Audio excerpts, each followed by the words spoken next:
Hey guys, and welcome back to Abhay Speaks. And in this video, I will be talking about the game between Manchester City and Wydad.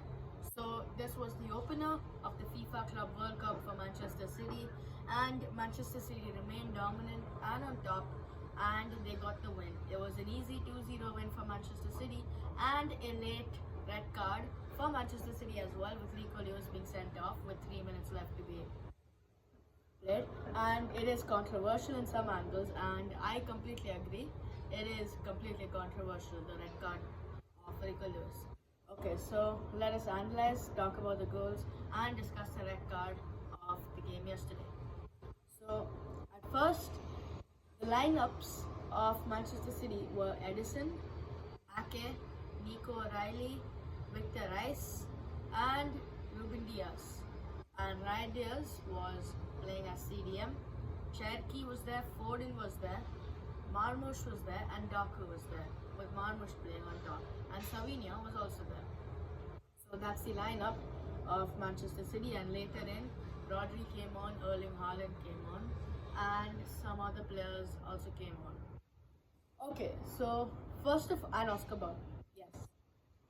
Okay guys, so the game first started with Manchester City playing possession and passes in the opening box, and then they started to transfer the play slowly to the other side with giving it to Savinho, the right winger, and then Savinho just dribbled straight past using his pace, and that was absolutely brilliant. And then after that, Savinho tried crossing the ball in, but the goalkeeper for Wydad had parried it away, and I think that was completely unnecessary and dramatic to parry the ball like that.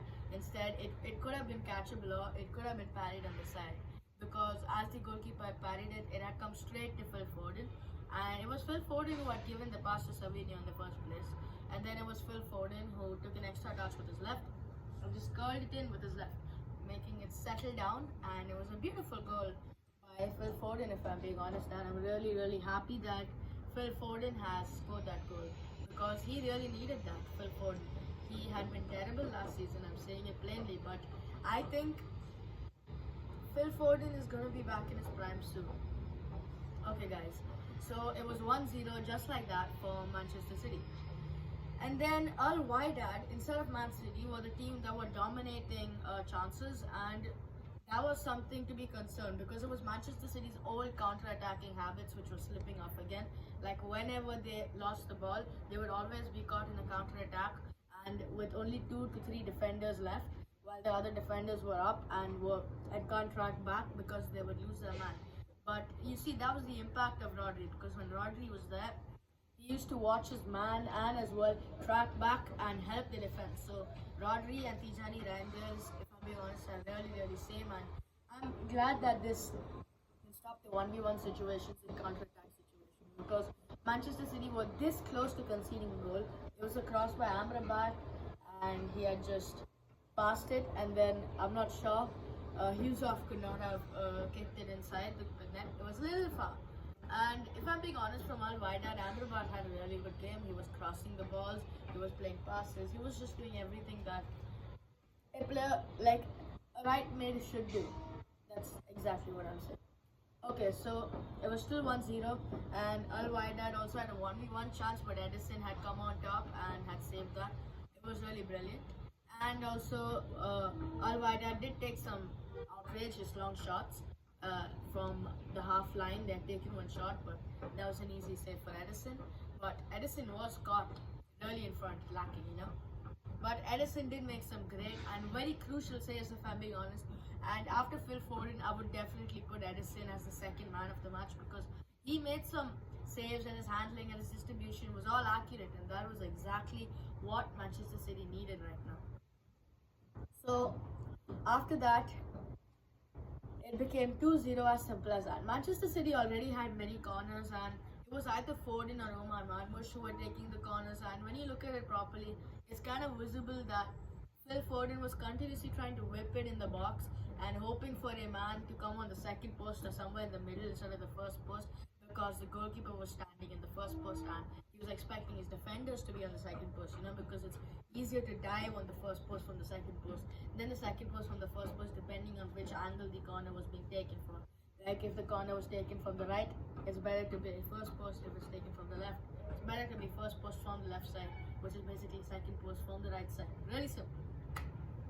So then Phil Foden was continuously whipping it in, and eventually the ball did go in with Jeremy Doku. It was a great ball from Phil Foden, if I'm being honest, because the way it dipped in and past all the Wydad defenders who were in the first post, and there was only one Wydad defender who was in second post, but there was no chance that he could actually, save a shot that was coming with that power and intensity by Jeremy Doku. Because what Doku had exactly done, he was outside the box, he ran completely in, and it was really surprising for any defender, like all of a sudden just seeing a man running in, like they have nothing to do, it's impossible for the defenders doing anything, and that was how it was 2-0, and it was 1 goal and 1 assist from Phil Foden.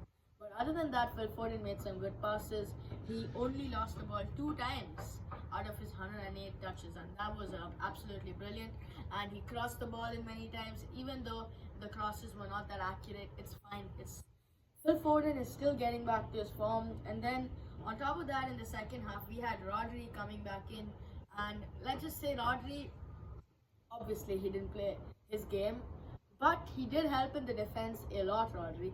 Like when you could see no counter-attacks actually happening when Rodri came in, because he's like a holding midfielder. Like he comes out for attacking, but then when it's a counter-attack, Rodri goes for the ball.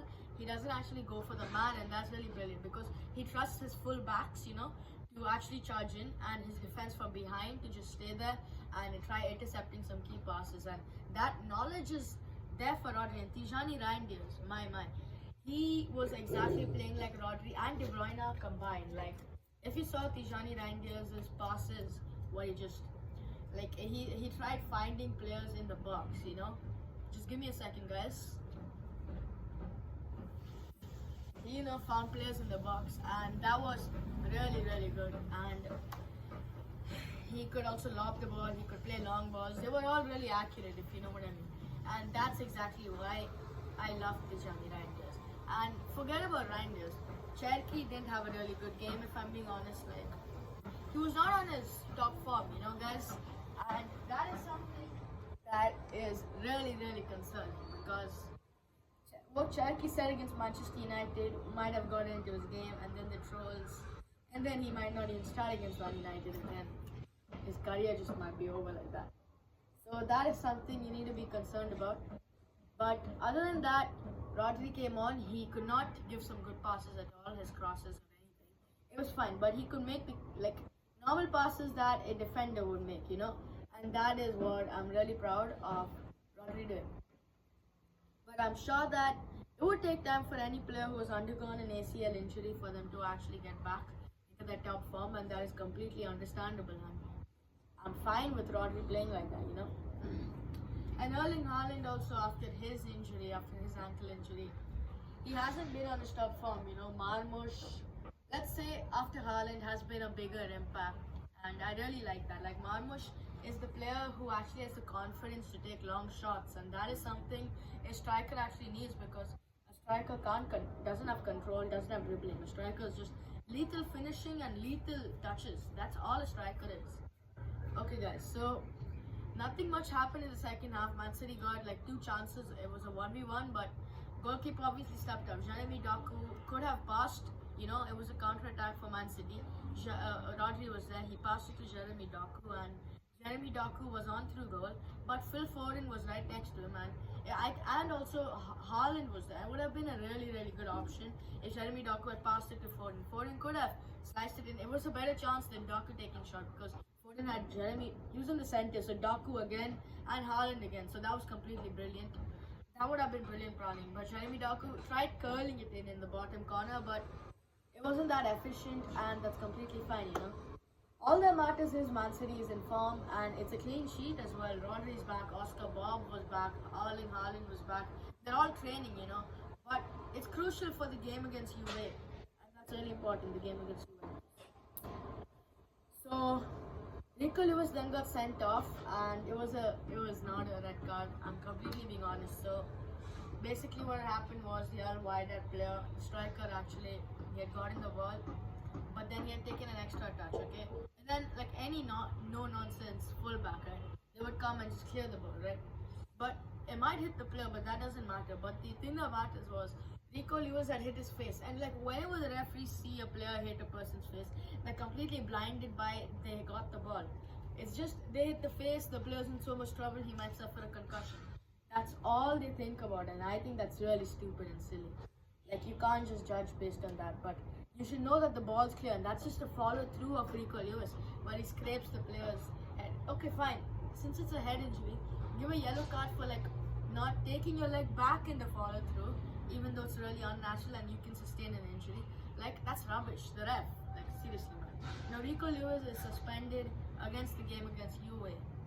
So obviously it's fine for Matheus Nunes to come on. So my predicted lineup for Man City taking on Juve, obviously I would put Edison on goal, and left back, right? I want Nuri to start, and I want Guardiola as centre back, and I want Ruben Diaz again as a centre back, and Matheus Nunes as right back is completely fine.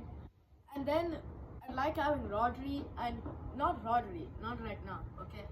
I'd like having Tijani Reinders 4-1, and then I would like having Savinho on the wing, Doku on the wing, Foden and Marmoush on the center, and Erling Haaland up. I think that's really beautiful. But if it can't be, because it's Foden, Savinho, and Doku, right? Those three are lethal, all three of them, right? And also Cherki, but you can't put Cherki that early in the game. So Foden, Savinho, and Doku are some really good options, and then Marmoush as well.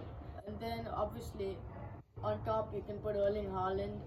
I mean, he is out of form, but I think it's best for Erling Haaland to start instead of Rodri. But if you want Rodri as well, just remove Matheus Nunes and play 3-2-4-1. As simple as that. Or either 3-2-3-2, where you can put the three Nuri, Guardiola, Ruben Diaz, completely normal. And then after that, you put Rodri and Tijani Reinders, and then obviously Foden in the center, Savinho wide, Doku wide, and then Marmoush and Haaland.